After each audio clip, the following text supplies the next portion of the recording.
Hey, it's Camo. Welcome to Nashville Meets World. We have an incredible show for you today. My special guest is somebody that I discovered a couple of years ago on Facebook, trying to make it in the music business. And we did a show with her a couple of years ago, and we're going to update you on the story today. Ladies and gentlemen, Rhonda Funk. Hi. Nice. Welcome to the show. Thank you. Good to be back. It's great to have you here. Thank you so much. Your story really captivated me because, first of all, so many things going against you. Oh, yeah. Woman in the music business. Mm-hmm. Not a 20-year-old in the music I'm business. Not? Oh, You look like a 20-year-old. In a business where it's hard enough for a 20-year-old to make it, right. But especially a woman of a certain age, the walls are higher to scale. Small box. Yeah. Yeah. And you'd had brain surgery, so you'd overcome that. And it was your attitude of, I'm going to do this no matter what it takes, that really caught my attention. So that's why you run the show the first time. Yeah. So a lot has transpired. Just kind of expand a bit on the first stuff that we talked about. Yeah, in recapping, and this will be new to some people, in 2016, I had brain surgery. I had just announced I wanted to make a country album, and 2 weeks later, I have a mini stroke sitting at a table. A week later, I'm having brain surgery to save my life. And 2 months later, because this surgery actually was something intravenous that people are trying to fathom, how could you have done this 2 months later? But it was literally the doctor saved my life through an artery in my leg. Like, they shouldn't have been able to do the surgery, but they did. And 2 months later, I bought a guitar and I said, I'm still making that darn album.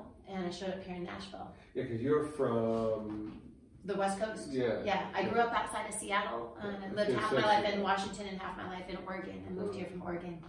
And here you are, and you've been plugging away, doing the same stuff, gigging part-time, trying to pay the bills with a full-time job. Yeah. And then, what is it, about a week ago? Yeah, well, January 1st. January 1st. All that hard work and devotion to your craft has paid off. That's right. Share with us what's happened. Yeah, I signed a 2-year record deal with Pure Music Nashville, a smaller record label here in town, to get out there and make it happen. They saw me in December at a writer's round. I was on a Radio So Bro event. It's a local radio show for songwriters here that streams all over the world, actually, so that people's music can be heard, and it's just like a grassroots, down home, this is our people making music. And so they had this feature downtown at the Tin Roof on Broadway. I just happened to be home. A friend of mine, Tim Thurman, asked me if I could play, and I showed up at this Radio So Bro event during CMA week, and these two gentlemen introduced themselves to me, sat in the front row, and by the time I left there, John says that Adam, the old saying of you had to say hello, is how he felt about me that day, and changed my life. So yeah, pretty amazing. So you're working on your first music. Yeah, I mean, I have albums. Everything's been independent. I've made 3 Christian albums, a country album on my own. I've been just grinding really hard for several years. And but this is my first as a signed recording artist. Yes, we just finished up yesterday. Joe Spivey's a fiddler with Vidskill on Monday nights at 3rd Lindsley. And Joe finished up some fiddle and mandolin yesterday. He just brought it home. I saw that on Facebook. It was great. I was so happy for you. How cool is this? That all these struggles, and you're just stubbornness. Well, that's true. That you're going to make it. And you've been able to quit your day job now. Well, listen. Everybody since I've come to town has said this is a 5 to 10 year town, and they lean towards the 10. It's a 10. Like, I've been here, I have written this hit song, I've done this, you can't do this, you won't do this, quit thinking, like, just calm down. And I'm like, I can't, I'm Rhonda Funk. Like, I don't believe for that. I feel like I'm supposed to do this. I feel God told me, go pursue the dream. Like, I'm here. And so I've had just so many little things spoken into my life, and I just felt like God was saying, it's your time. So I didn't want to buy into that because, number one, I'm not a young girl. I don't have a lot of time. So I'm like, it's either now or never. There's that saying too, good things come to those who wait. But in reality, good things come to those who have a vision and work their asses off to get there. Yeah. It's hard work. I'm not gonna lie, I shouldn't be quitting my day job right now. I don't make any money at this moment. Like this is an absolute jump off the cliff to just go into music full time. But I think I have a dozen gigs right now booked on the West Coast. I'm going home to see friends and family. I haven't been able to afford to go home. I have grandchildren and children that I want to go see, and so I'm hitting the road. I'm at the very bottom of the barrel, and I've worked at restaurants. I worked at a grocery store as an assistant front end manager. I've cleaned toilets. Like I'm talking, this is not glamorous. It's not, but I believe in it so much, and I just won't take no for an answer. Like I wake up every day and go, regardless of all that, I get to play music in Nashville today. You're one of 3 women I know that have that same story of just doing absolutely anything to pay the bills and make a success of themselves. Another is an artist in Canada, Arlene Quinn. Oh, I love her. I haven't met her in person yet, but I love her when we talk. She's a good friend, and she's worked very hard and had a really strong single last year. She's charting. She's amazing. And again, I always told, no, you're not young anymore. You can't do this, and she did it. And Gigi Butler, Gigi's Cupcakes, same thing. She has done that. She had she started a cleaning company, and cleaning other people's toilets. And now look at her. So you got to do what you got to do, because sometimes you have to you set your mind to something and you say, what do I believe in? And I've learned this along the way. You have to live like nobody else today so you can live like nobody else tomorrow. I believe that. Sometimes you have to make sacrifices, and I'm the type of person that I don't want to just have a dream. I want the dream to be reality. And this year, it's really flipped. I mean, I've made some really amazing friends in the industry to be able to say that I've had conversations with. I pinch myself. You're writing with some pretty heavy hitters. Yeah. For somebody that's only been in Nashville. A year and a half is how long I've lived here. Yeah. So I got my first cut last year. I wrote a song with Corey Lee Barker and Claire Cunningham. Here's a funny story. I was on the road, and I had 15 shows in 5 states booked. And I was on my way back here, and I got rear-ended at 75 miles an hour in Mississippi. Ruined the car that I was buying from a friend because I didn't have enough money to buy my own car. Somebody was helping me get into it. I mean, that's how I was living. Well, that cut all my income off. And so I came back literally because I had just said I was going to be on the road for months. And I didn't have a place to live, didn't have a job, didn't have a car.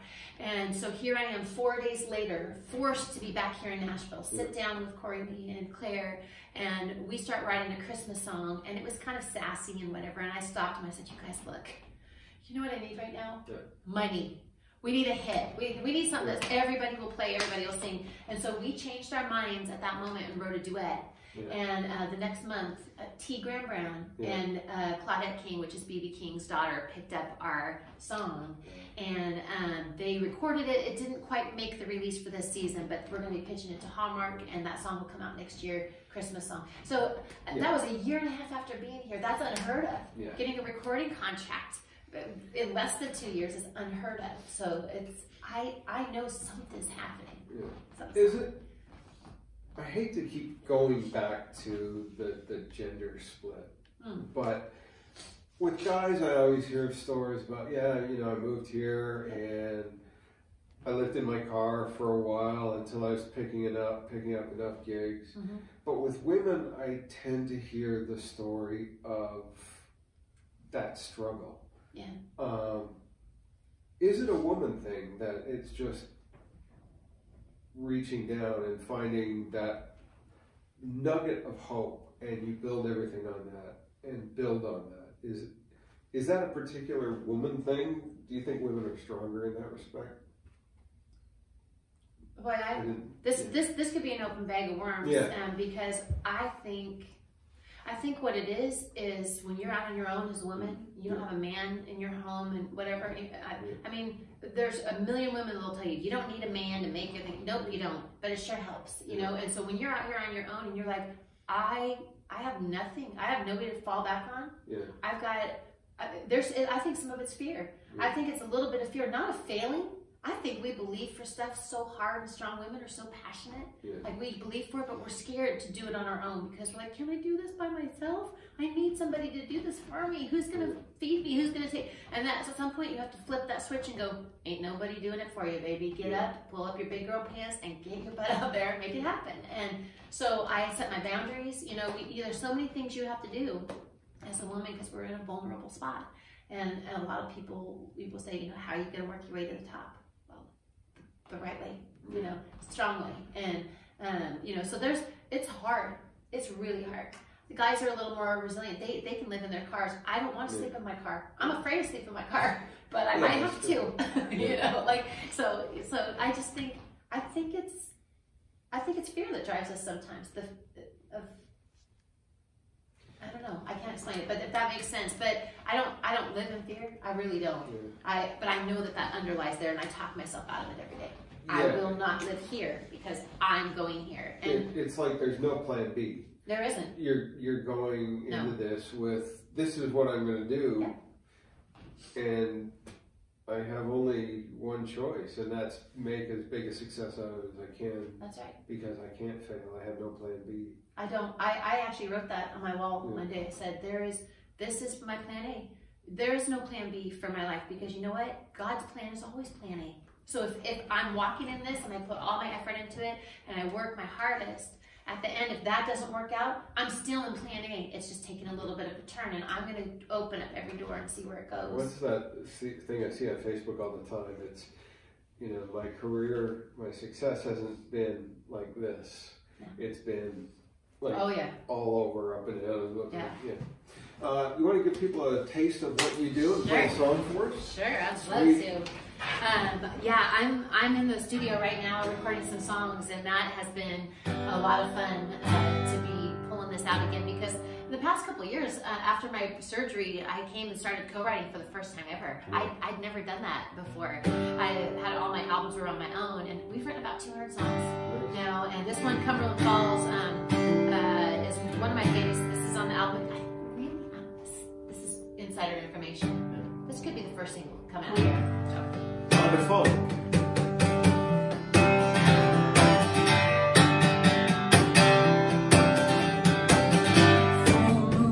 Staring at the shorty with reflection, Nashville lights bounce on the water, guitars calling me to live a dream. My heart hundreds of miles down the street. Meet me down the river as the starlight river. Meet me in Kentucky where the moon goes home. Not far off tonight, be there waiting for me. Bourbon in a wagon, never coming back home.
believe it. Yeah, that's great. That's a good song. Thank you. Sorry, I'm fighting a little bit of a cold, so I was like trying to get through there. Oh, you Please don't choke. No, yeah, everybody here is either suffering from allergies or a cold or something. Yeah. That's a great song. Thank you. I hope that's a hit. I think that one is. And you know what's funny about that song is when I was, here's one thing. Every hardship in my life has been for a reason. And it always turns into a song, right? It's like, God, I think like, she'll write about it. And I literally asked when I was driving across the country last year, I'm like, God, how many more heartbreaks? How hard can it be? How much stuff? Well, what do I have to go through? What do I have to do? What am I doing wrong? And God goes, do you want to write the song or not? So here I am walking downtown to work at the Palm. I used to work at the restaurant downtown. And I was walking across that walking bridge into Nashville. One day I just stopped and I looked at the city, I looked at the river, I looked at the city, and I looked at the river, and I'm like, the Cumberland. I'm gonna go look it up. I used Wikipedia, which I never did. Yeah, and I ended up finding out, it was called the Shawnee River, and it ends at the Cumberland Falls, and in the middle of the night, and on a full moon or a near full moon at the Cumberland Falls, the light hits the water and it creates a rainbow, and it's called a moonbow. And apparently that only happens a couple places in the world, and Cumberland Falls is one of them. And I had written that into that song, and I didn't know that it was like such a big thing. They have like a moonbow festival and everything. I just nailed it. That's excellent. I think that perfectly leads to what I want to talk about. I think that's a continuous part of your story is your authenticity. Because once you fake that, you can make it anywhere. But your authenticity comes through in your songs, and all of your songs are like, well, that's her. This is something seen through her eyes. It's something she's experienced. It's not writing something so it can be a hit. Yeah, right. It's not making sure you have the proper beats per minute. And mentioning Bare Feet and Bud Light and tailgates. Yeah, I've had somebody stop me. I have this song that I wrote about my dad. I didn't know how poor he was until way later in life. Like we're talking like 4 or 5 years ago.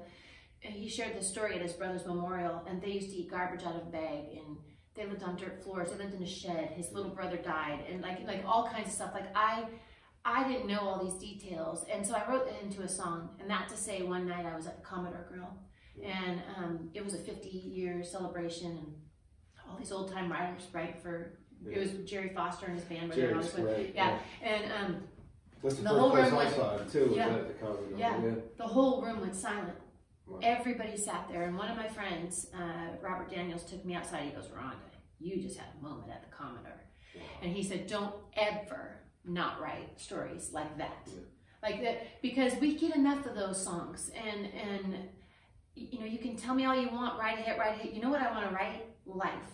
I've earned the right to speak into people's lives in certain areas of my life. I've gone through that hardship. I've experienced that, whether it's happy or hard or, sad, whatever. I don't care what it is, but I earned the right to be there, and I know somebody else is feeling that too. So I like to write this. And there's a certain freedom that comes with age that you're like, that crap just doesn't matter. I'm going to write about stuff that matters to me. Because if it matters to me, it's going to matter to somebody else out there. Yes, and that's what I love. I think that's why some of the streaming sites and the different things have gotten so popular. Like on the radio, on the mainstream radio stuff, you're kind of told what you're going to listen to. Somebody pays for it, they put it on there, this is what's a hit, and therefore we say, yay, that's a hit.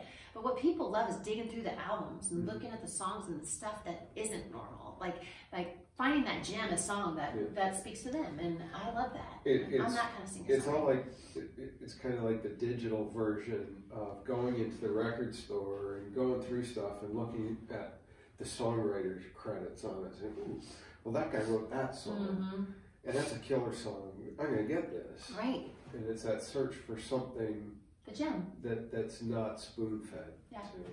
There's that's the beauty of songwriting. I mean, there's just some really deep, beautiful stuff out there that we don't ever get to hear unless you take the time to pause and go look for it. And I appreciate that. I like finding those because people are writing some amazing stuff. Here in town, I can't believe what I hear. That will never see the light of day. Yeah. And you got to be here to feel that, experience it. Like I hear songs every day that my mouth just falls to the floor. Yeah. I wish I could write like that. That's what I say when I leave. And, you know, I think there's probably a few little girls out there that are saying, I want to be like Rhonda. Well, nobody ever wants to be like me, but yes, they do. No, they don't. Too many insecurities, and we all have them. But to be an artist and reach that one person, and yeah, I want to do that. I want to be like that. Right. And take those dreams and carry them on to another generation. Yeah, I love it. I love it. That's almost poetic. You want to do another song? I sure can. Now you got my mind going a million miles an hour. Like I wrote a beautiful song yesterday that I'd have to get my phone out if I were going to do it, but maybe I'll do another one off the album. This one's kind of a funny story. Tell us a story. You want to hear it? Yeah, tell us a story. I always hate it because it's like, well, this is going to go all around the world, and I'm saying, please don't tell my mom. Yeah. But once we're all cool, so your secret's safe. I was on a dating site once. And this guy had a picture of a table, and it was beautiful, like this old wood, really pretty table. I'm like, did you make that? He goes, yeah, I made that. And I said, well, my roommate and I don't have a table. He says, you write me a song and I'll make you a table, because my profile said, if I like you, I'll write a song about you. If we don't work out, I'll write 10. And so you can't even make this stuff up, you guys. You can't. And so I said, are you serious? Please don't fool with me right now, because I will write you a song if you. And if you're fooling with me, I'll write you a song that Taylor Swift will go, ooh, that's a bit much. I wrote the song. I never got the table. Ooh. And you know who you are. You know. Well, you know what? Thank you for the #1 hit song that I'm about to have, because this one is going to go down in the books, I think. This is called More Than a Table, off my new album. It'll be released as a single sometime this year, hopefully in time for all the weddings. My friend Rhonda Funk. He disappeared into that shed, said he needed to clear his head. He'd be gone for hours till the moon came out. I could hear him sawing boards and pounding nails. Couldn't see what it was, but he worked like hell. Making dinner and set it out on a rickety table that was broken down, scratched up and scarred, chairs falling apart. Then one day I walked in and he was sitting down on a brand new table, old barnwood. He said it's strong and sturdy and his chairs are good. It's not perfect,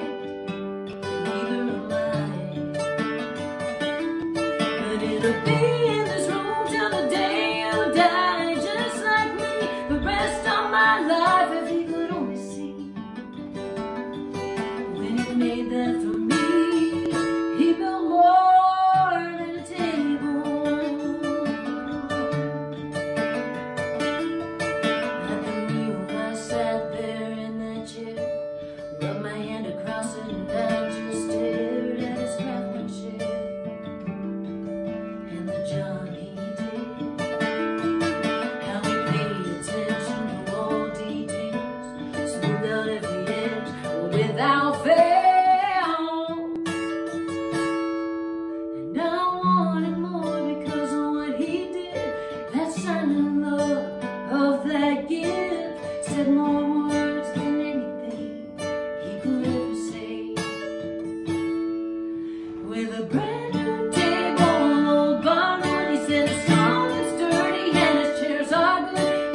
tabletop. It was a brand new table, old barnwood. He said it's strong and sturdy and his chairs are good. It's not perfect, neither am I, but it'll be in this room till the day you die. Just like me, the rest of my life, if he could only see. When he made that to me, he built more than a table. He built more than a table.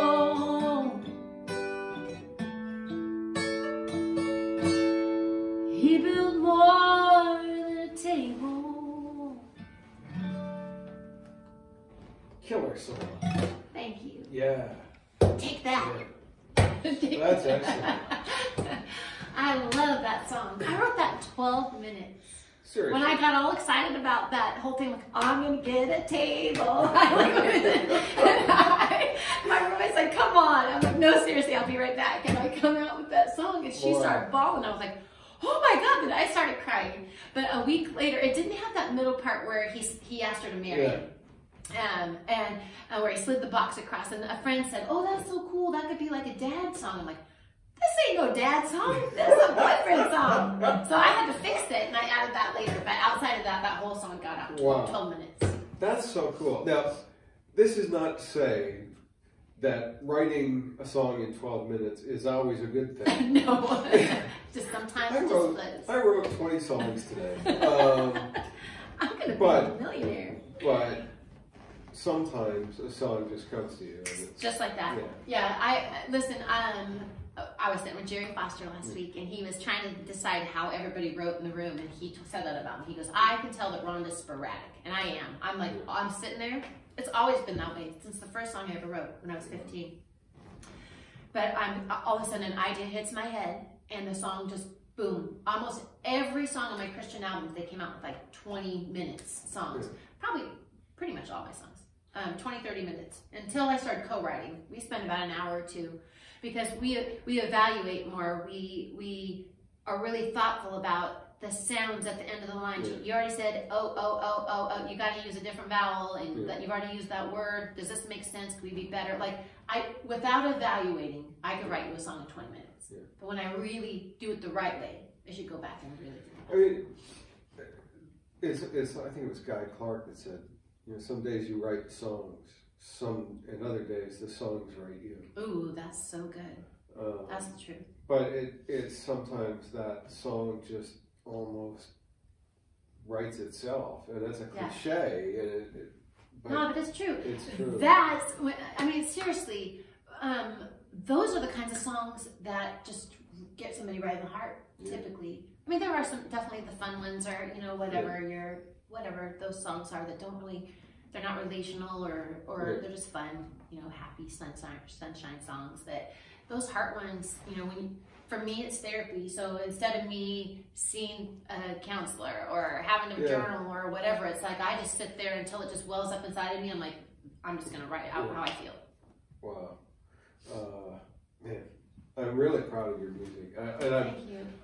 In all honesty, I'm really proud of you because, you know, from discovering you, just trying to get the word out, doing your Facebook Lives, to all you've been through, and here you are, and it's by no means the end of the story. And it's just like another stepping stone, and you're achieving what you set out to do, and that's so cool because so many people come to town. You only see the ones that happens to. Nobody sees the ones where they leave town crushed, battered, you know, and those are far more than there are the ones that are making it like you are. You know, I can't wait to go back and watch our show from a couple of years ago. I really can't, because it's just so, it's unreal. And I know I had this heart and this attitude and this whole drive before, like, I will make it happen. I don't know how, I don't know what, I don't know when, where, whatever, but this is what I want. But somewhere in between there, I settled on just being a songwriter. The artist thing, it's not a disappointment or failure. I just picked one. I'm like, this is where I'm going to focus. And with that said, to have all this fall out of the sky and get this record deal on January 1st and to hit this, you know, it's really, it'll be interesting to see what I had to say then. It's amazing to know in that short amount of time. Makes me wonder where we're going to be at 1 year from now. If people want to see that episode, just here on Facebook, you can just scroll back, I think about 1.5 years or 2 years. Yeah, it had to be when I first got here, so I'm thinking 2018. Yeah, probably. Maybe 2018. So yeah, it's just on Nashville Meets World, and just scroll back, plenty of space. Yeah. My incredible camera woman is telling me to do something, and we'll put a link to it. That's what I love it. We'll put a link to it on this interview so you can go back and compare notes. Yeah, See how I can't wait to see it. See how far you've grown. I'm so thrilled that you came on the show today. Thank you. I'm honored. And I can't. You have to come back when the new album is out.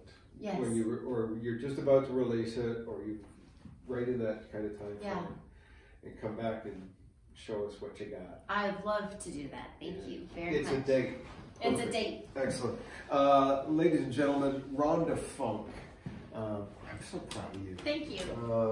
I'm really a fan, and thank you. I hope everybody out there watching right now becomes a fan. We'll put on our Spotify playlist, we'll put up one of your other songs. Great. And then when the new stuff is out, we'll put. Yeah, there's a lot of new stuff coming. So they'll release one single a month. Label will all the way through the next 6 months, 7 months. So I think end of February will be the first one. When the first single comes out, we'll put it up on. Thank you. So make sure you follow our Spotify playlist too. So and follow me on social media too. If you don't mind. Where can people find you? Yeah, Rhonda Funk Music is my Instagram and my Facebook. So please follow there. I have a whole bunch of dates on the West Coast right now, and then I'll be back here in the South and just hitting it hard. So I will be hopefully in a town near you soon. Do us a video while you're out on the road and send it to me. Oh, I'd love to. And so people can be updated. That would be cool. That'd be really I good. would love it. Thanks for watching the show today. Rhonda Funk, go and check her out. You won't be disappointed. She's a very talented woman. Thanks for watching the show today. We hope you enjoyed it. And for those of you out there that are attempting a career in music, good example to go by here. Don't give up on your dreams. Usually when it's me, I'm where dreams go to die. But not with you. No. Make sure you catch me on Chris Country every Sunday at midday all across the UK following Kix Brooks' and American Country Countdown. I'm Camo, and I'll see you next time.